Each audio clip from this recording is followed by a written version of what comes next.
todos nosotros, cuando estamos cómodos, cuando estamos con buena salud, cuando estamos tal cual, bueno, pues la vida transcurre, discurre y fluye. Pero llega un momento en el que aparece algo que perturba nuestra vida, una tormenta. Puede ser de salud, puede ser un desengaño, puede ser una pérdida económica, puede ser mil cosas. Aparece una tormenta en nuestra vida. Y aquí entra un patrón reactivo típico del ser humano. Pero no del Homo sapiens sapiens, sino del Homo demens. De eso que decía el príncipe Gautama Siddhartha, Sakyamuni Buda, que teníamos perturbado. De eso que hablaba Lao Tzu, que no funcionaba bien en la mente. ¿Qué ocurre? Pues que emprendemos un proceso de enfrentamiento a eso que nos pasa. Nos enfadamos, nos ponemos de los nervios, empezamos a encogernos, a empequeñecernos, notamos como el estómago se hace un nudo, nos duele la cabeza, mil cosas. Esto es lo que el profesor Hans Selye, de origen húngaro, llamaba la fase de resistencia. Es decir, o te irritas, eres un desgraciado por lo que me has hecho, es que o huyes o te haces chiquitín, te quedas bloqueado. Y el profesor Hans Selye decía que esto, con el tiempo, te podía llegar a hacer enfermar.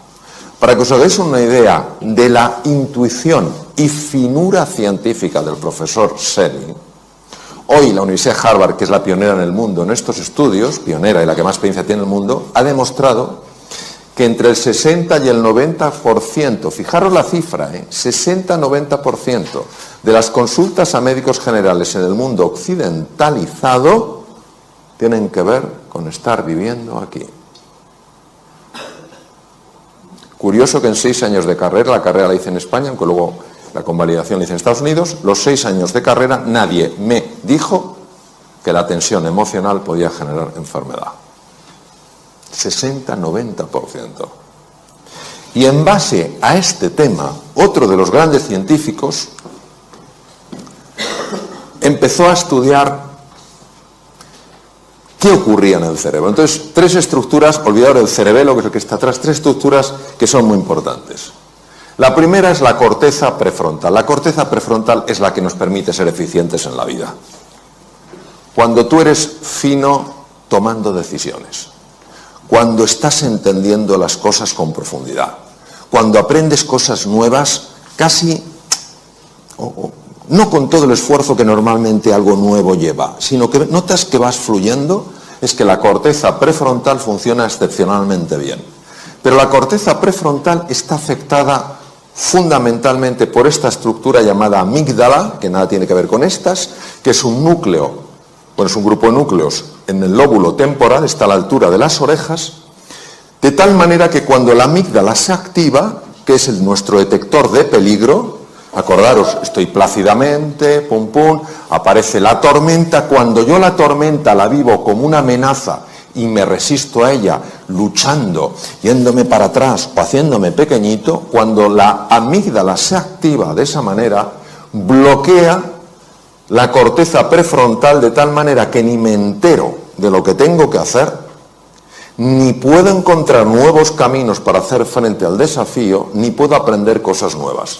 En el mundo VUCA, volátil, incierto, complejo y ambiguo actual, en el que todos estamos, y que muchas personas están viviendo como una amenaza, es normal que haya caído la productividad, haya caído la creatividad y se estén dañando las relaciones interpersonales.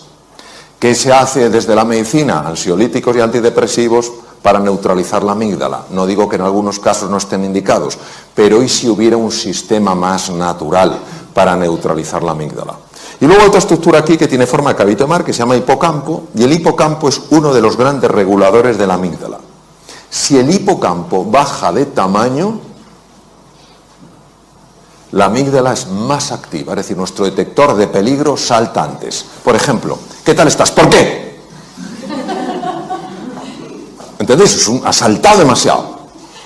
Probablemente porque el hipocampo está pequeño. Os voy a dar dos cosas importantes. El hipocampo aumenta de tamaño con el mindfulness. Esto lo ha demostrado la doctora Lazar, que trabaja también en Harvard, en el Hospital General de Massachusetts. El hipocampo aumenta de tamaño con el mindfulness.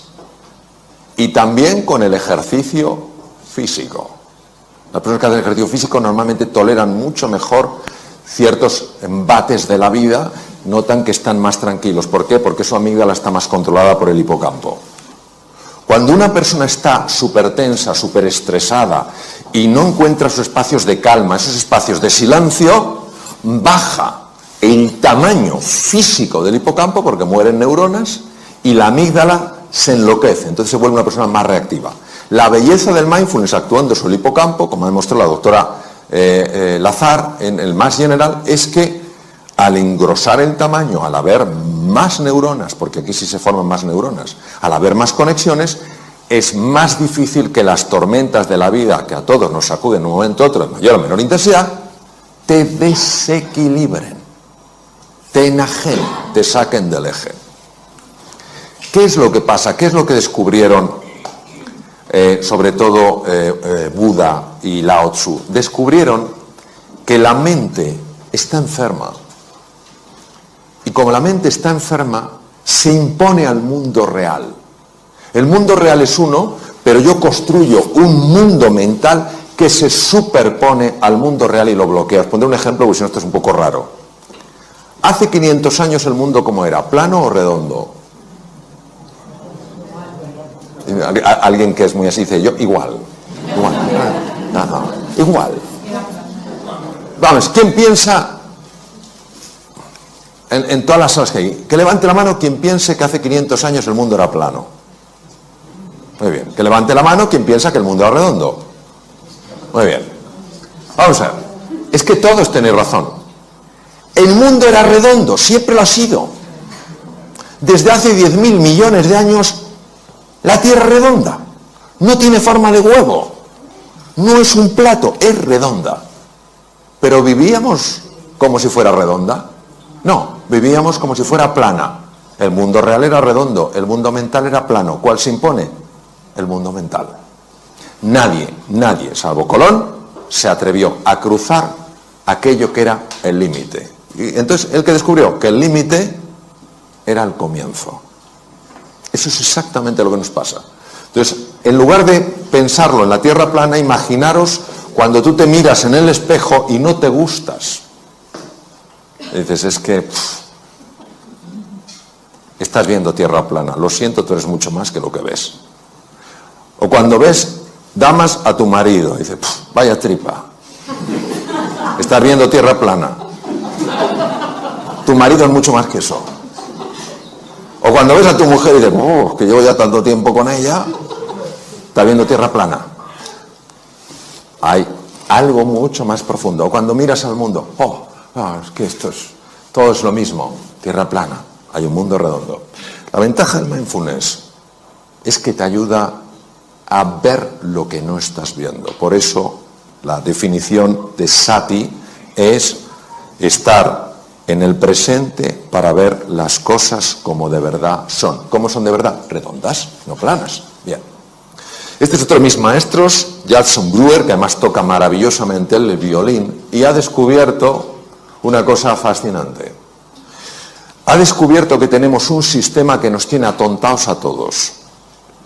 Estamos dormidos sin darnos cuenta, y todos conocemos el sistema.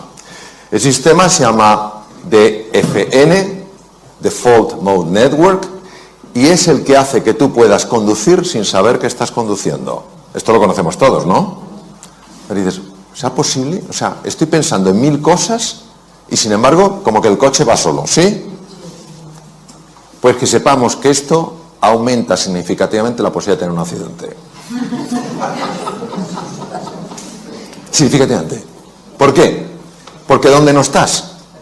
En el presente. ¿Dónde estás?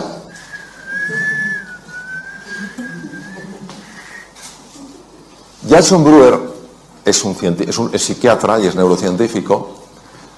Estudiando con electroencefalografía y con resonancia funcional magnética, ha observado que hay un circuito que es el que hace que vayamos en piloto automático. Pero no solo vamos en piloto automático conduciendo, estamos en piloto automático cuando estamos hablando con otro. Estamos hablando con una persona, estamos con piloto automático, porque no estamos ahí. Eso sí, dejamos la cara puesta, pero la olla no la llevamos a Camboya. La cara se queda. Como cuando vamos en el coche. La cara está, las manos también, pero tú no estás. Y él se ha dado cuenta que con la práctica del mindfulness es espectacular su trabajo, Con la práctica del mindfulness se consigue reducir la intensidad de este circuito y activar otro circuito que es el más importante para ver las cosas como son y para tomar las decisiones que a ti te ayudan para salir adelante, para mejorar tu productividad, para ser más creativo, para ganar más dinero, para ser más cariñoso con los demás. Es sorprendente porque hace 2500 años estos científicos de la mente lo intuyeron. Hoy la ciencia lo muestra. Es lo único que hace, no lo descubre, lo muestra. Desvela lo que estaba velado. ¿Qué pasa con el mindfulness? Que en el mindfulness tú al principio te ves aquí, crees que no hay nada especial, parece que es solo cerrar los ojos, y entonces poco a poco, conforme vas practicando, empiezas a ver cosas que antes no veías, ni siquiera podías predecir desde aquí. Por eso, cuando una persona, le comentaste a Santiago, dice, yo lo que quiero es mejorar mi salud, yo lo que quiero tal cual, está generando una tensión que impide que veas esto. Tú estás andando esto porque quieres conocerte mejor, porque quieres comprenderte más. Y a base de hacer eso, tú vas descubriendo cosas que antes no veías. Otra de las cosas fascinantes que se ha visto con electroencefalografía es que cuando una persona está estresada, los dos lados del cerebro están enfrentados. No se hablan entre sí, no se quieren. El lado izquierdo, lo comentabas tú, Santiago, el hemisferio izquierdo es un hemisferio, es el de la conciencia ordinaria, es el que te permite estructurar, hacer categorías, utilizar el lenguaje, es el que te permite manejar el tiempo mental, pasado, presente y futuro. El hemisferio derecho es el que está en contacto fundamentalmente con el cuerpo, es la entrada al inconsciente, es un presente continuo, es una sensación de presente eterno, y es donde están los grandes recursos del ser humano. Pero nosotros no podríamos funcionar solo con el hemisferio derecho. De hecho, hay una mujer de Harvard que tuvo una hemorragia en el lado izquierdo, se desbloqueó el lado derecho y ella no quería salir de esa sensación porque era tal paz, tal serenidad, tal calma. Pero finalmente pidió ayuda como pudo porque ya estaba perdiendo la capacidad de poder ver los números porque depende del hemisferio izquierdo. Tardó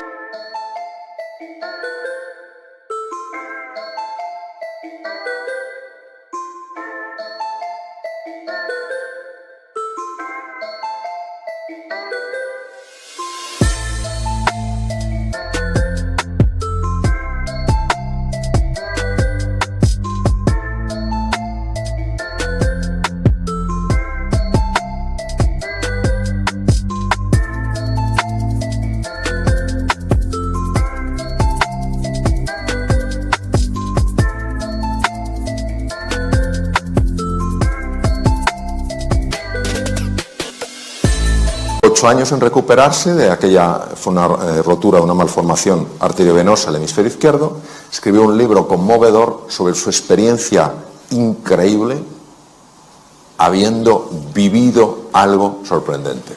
Sin embargo, lo que hemos visto con el mindfulness es que lo que hace no es bloquear el lado izquierdo, sí es verdad que activa especialmente el hemisferio derecho, sobre todo los lóbulos, los lóbulos frontales, pero lo que hemos visto es que favorece el diálogo.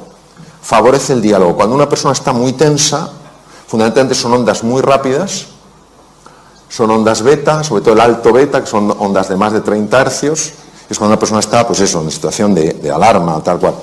Conforme tú vas sosegándote, cuando vas tranquilizándote, las ondas se van enlenteciendo, se van convirtiendo en ondas alfa mucho más propias del hemisferio derecho, que empiezan también a envolver al hemisferio izquierdo.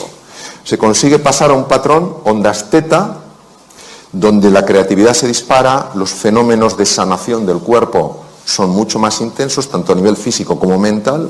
De hecho, se utiliza para sanar heridas de personas que algo les ocurrió en la infancia y que no saben lo que es, porque algo en nuestro interior tiene la capacidad de sanar, ya lo decía Hipócrates hace 2500 años, y ya el ritmo delta es un ritmo muy difícil de conseguir sin quedarte dormido, porque solo muy pocas personas lo hacen. Y los monjes muy entrenados, como mi querido amigo y maestro Mathieu Ricard, consiguen algo que se llama gamma, que muy poca gente en el mundo lo puede hacer, que es un tipo de onda que no se conocía que se pudiera producir. Y son personas que están absolutamente en el presente y absolutamente en calma.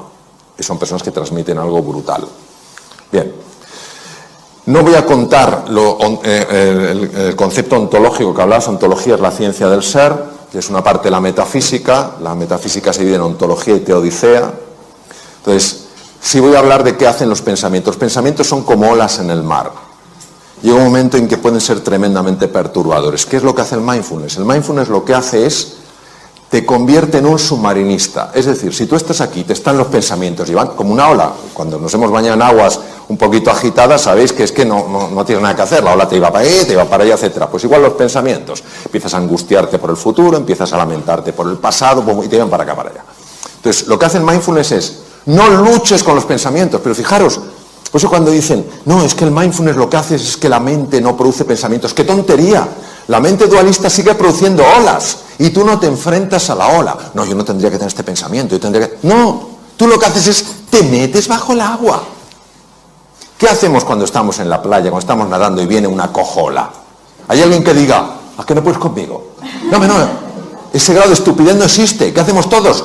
Nos zambullimos porque la ola pasa por encima. Por lo que hace el mindfulness es te zambulle, te mete dentro. Entonces observar que cuando estás un poquito más abajo y miras hacia arriba, claro que ves los pensamientos, claro que ves las olas, pero ya no te arrastran. Ya estás en estado de meditación, ya estás en estado de profundización. Y por eso, como el mundo mental genera tanta distorsión, al estar aquí, empiezas a notar una recuperación, una revitalización que no se puede experimentar arriba.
Conforme tú vas entrando, va cambiando el patrón de ondas alfa, ondas teta, ondas delta. Llega un momento en el que empiezas a tocar, y lo digo por experiencia, el fondo del mar. Y cuando tocas el fondo del mar, esto no se puede describir, o sea, se puede describir, pero es algo de tal rotundidad que puede darte una fuerza para tomar una decisión tremendamente difícil. Te puede dar una claridad que no sabes de dónde ha salido, pero que ahora la tienes y antes no la tenías. Es verdad que en el fondo del mar empiezas a ver talentos que no sabías que tenías, y es verdad que empiezas a ver algo que no es agradable de ver, pero que es necesario de ver. Empiezas a ver que algunas de las cosas que más te molestan en la vida las estás provocando tú sin saber que las provocas. Porque nosotros somos todos muy hábiles viendo el efecto de las cosas, pero no viendo la causa. ¿Me entendéis? ¿A que sí? Cuando tú lo ves, ¿es una mala o una buena noticia? ¿Qué me decís? José, tú que eres un jurista de primer nivel mundial, ¿el desconocimiento de la ley te exime de su cumplimiento? No. Me decía, esperaba una pregunta más compleja. Me iba diciendo, más de mi nivel es lo que doy, José. Bien, pues lo mismo. Que tú no sepas que estás causando eso no evita que sigas experimentando los efectos de eso.